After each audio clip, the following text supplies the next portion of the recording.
So ma'am social identity will discuss guys. तो सबसे पहले social identity, firstly we should know what self is. So self is totality of everything. We have studied this in our chapter 2 कि जो भी हमारे ideas, thoughts, feelings, जो भी कुछ है उसकी जो टोटलिटी में, एंटायरिटी में अगर हम किसी चीज को देखें, जो हमसे रिलेटेड सब कुछ सेल्फ है।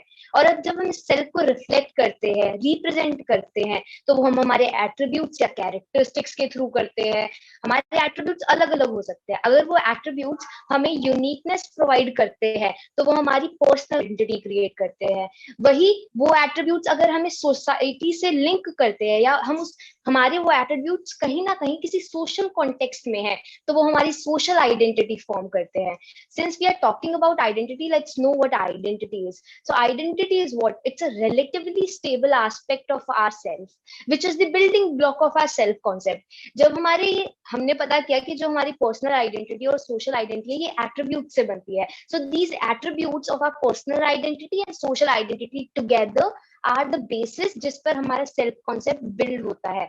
एंड इफ यू सी, मैंने रिलेटिवली स्टेबल लिखा है, that means for a period of time. ऐसा नहीं है बहुत जल्दी फ्लक्चुएट करते हैं, but over a period of time अगर हमें कुछ चेंज की जरूरत है, एज रिया ऑल्सो सेड कि ये ग्रेजुअल प्रोसेस है, तो ये फ्लेक्सिबल भी होते हैं एक पॉइंट ऑफ टाइम पे। सो अगर अब हम आइडेंटिटीज की बात करें तो फर्स्ट इज पर्सनल आइडेंटिटी, जो हमें यूनिक प्रोवाइड करे, जो हमें पर्सनल कर दे, जो हमें खुद को डिस्टिंक्टिव फील करवाए। अब उसके लिए सबसे ज्यादा क्या होता है, हमारी पहचान हमारे नाम से, या हम क्लास में सबसे ज्यादा फेमस होते हैं अगर हम टॉकेटिव है तो वो हमें डिस्टिंक्ट कर देती है सबसे। हमारे ट्रेड्स, अगर हम बहुत ज्यादा नोटोरियस है, मिस्चीवियस है, या हमारा कोई स्ट्रॉन्ग बिलीव है कि हमारी क्लास में सबको पता है कि अगर फेमिनिज्म की बात आई तो इसी की बात है, तो उसने हमें डिस्टिंक्ट कर दिया सबसे, तो ये हमारी पर्सनल आइडेंटिटी की बात है। ऐसी सोशल आइडेंटिटी, सोशल नाम से ही पता चल रहा है कि something which is in social context, और जिसका जन्म किससे होगा, इंटरेक्शन विद सोसाइटी और कल्चर से। इसके बहुत सारे एस्पेक्ट्स है जो हमें लिंक भी करती है सोसाइटी से, प्लस इसका जन्म भी सोसाइटी से होता है।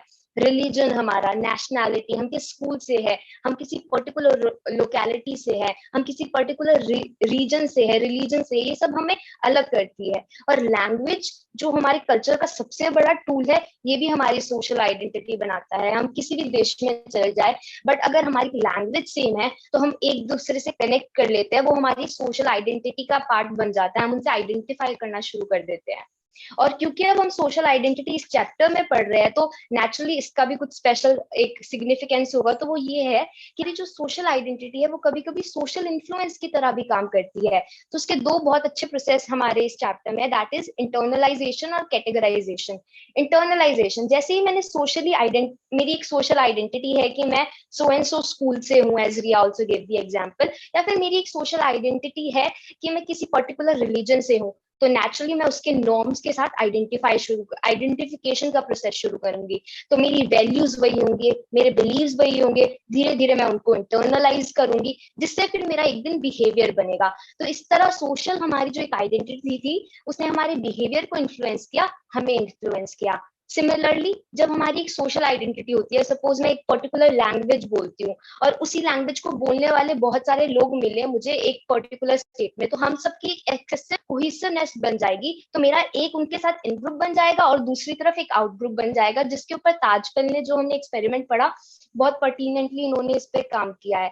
तो इसके भी कुछ इम्पैक्ट है। कैटेगराइजेशन हो जाता है इन ग्रुप और आउट ग्रुप में, जिसके रिजल्ट्स क्या हो सकते हैं, कुछ पॉजिटिव भी हो सकते हैं कि कोहेसिवनेस है तो क्वालिटी ऑफ वर्क अच्छा होगा, कुछ नेगेटिव भी हो सकते हैं कि हमारे ग्रुप के प्रति हमारा फेवरेटिज्म बढ़ेगा, हम दूसरे ग्रुप को डीवैल्यू करेंगे। और जब ऐसा कुछ इम्बैलेंस क्रिएट होगा तो नेचुरली कॉन्फ्लिक्ट का जन्म होगा। वो एक पॉइंट ऑफ टाइम पे इंटर ग्रुप भी हो सकते हैं, धीरे धीरे अगर वो बहुत ज्यादा इंटेंसिटी बढ़ती है तो इंट्रा ग्रुप होने भी शुरू हो सकते हैं।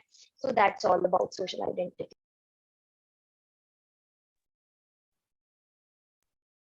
Wonderful Vasundhara, wonderful, it was excellent, I must say. बहुत बेहतरीन प्रेजेंटेशन था, बहुत अच्छा एक्सप्लेन किया, and it was very nice, well done. Okay, Thank most welcome.